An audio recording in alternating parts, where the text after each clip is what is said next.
The hard part is staying rich and staying happy while you do it. Most financial advice focuses on how to make money. Almost nobody talks about what happens to your brain the moment that money actually arrives.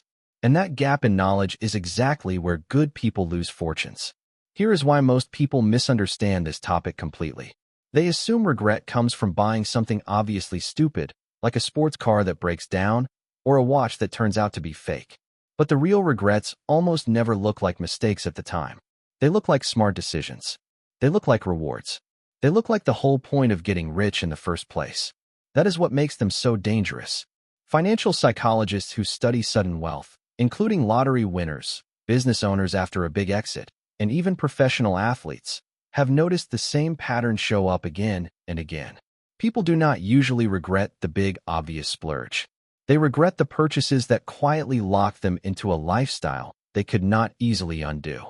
Let's walk through exactly what that looked like for a lot of Australians and why it happened. The first regret almost every wealthy Australian mentions is the house. Not just any house. The house that was bigger than they needed. When people suddenly have money, the family home is usually the very first thing they upgrade because it feels safe. It feels responsible. It does not feel like a luxury purchase, even though it often is one in disguise. Here is the problem nobody explains to you. A bigger home does not just cost more to buy. It costs more every single week for the rest of the time you own it. More council rates, more insurance, more electricity to heat and cool it, more furniture to fill it, more time spent cleaning and maintaining rooms that sit empty most of the year. People who came from modest homes often describe the same feeling a few years later. The house feels heavier than it should. It feels like something they are working to maintain rather than something that is working for them. But here's where things get interesting. The real regret usually is not the size of the house itself. It is the mortgage they took out to get it.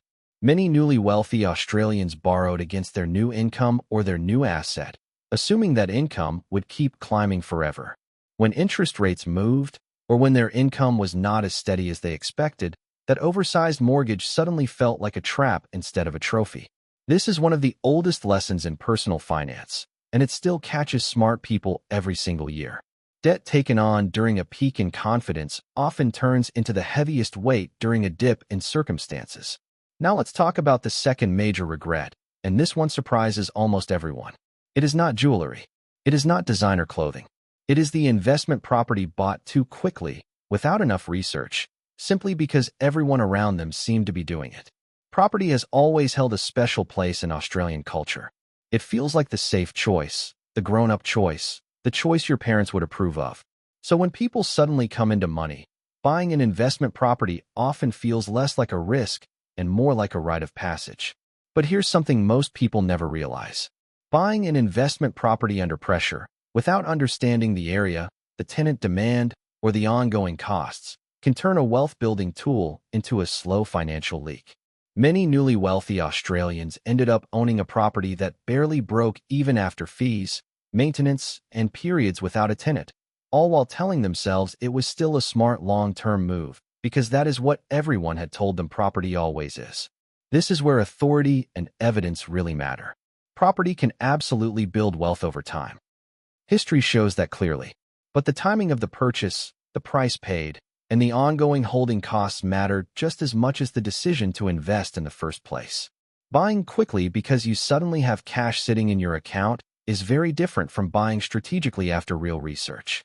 That difference in approach is often exactly what separates a property that builds wealth from one that quietly drains it. Let's take this one step further, because the third regret is even more unexpected. It is the luxury car. Not because cars are inherently a bad purchase, but because of what a car represents psychologically once you can finally afford one. For many people, a flashy car is the first visible proof to the outside world that they made it. Friends notice, family notices, strangers notice, and that attention feels incredible for the first few months. But cars are one of the fastest depreciating assets a person can buy. The moment it leaves the dealership, a significant chunk of its value is already gone. Add in insurance for a high-performance vehicle, specialized servicing, and fuel costs, and the true cost of owning that car every single year is far higher than the price tag suggested. Here's the part almost nobody warns you about. After the initial excitement fades, Many owners say the car becomes almost invisible to them personally. They stop noticing it. It becomes just another vehicle that gets them from one place to another, except now it is a vehicle that costs far more to maintain and insure than the one it replaced.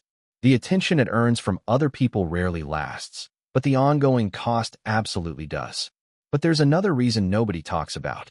Buying a luxury car early, right when new wealth arrives, often sets a psychological benchmark. Once your brain gets used to driving something expensive, it becomes much harder mentally to downgrade later, even if downgrading would be the smarter financial decision. And then usage drops off dramatically as life gets busy again. What remains is the ongoing cost. Mooring fees, maintenance, insurance, a second property sitting empty most weeks of the year, still needing rates paid and upkeep managed. Financial researchers who study large discretionary purchases call this the fantasy gap, the enormous difference between how often you imagine you will use something and how often you actually do. That gap is exactly where regret quietly grows. So what is the actual lesson buried inside all 5 of these stories? It is not that Australians who become wealthy are careless or foolish. Most of them are intelligent, capable people who genuinely wanted to build a better life for themselves and their families. The real lesson is that sudden wealth changes your decision-making speed long before it changes your decision-making quality. When money arrives quickly, people feel enormous pressure, mostly self-imposed, to prove that the money changed something.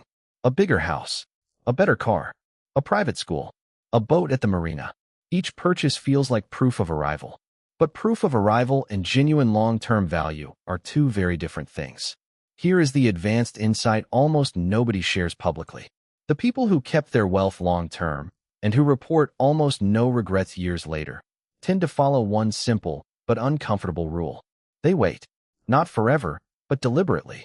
Many financial advisors who specialize in sudden wealth recommend a waiting period, often somewhere between 6 months and a full year, before making any major purchase over a certain size.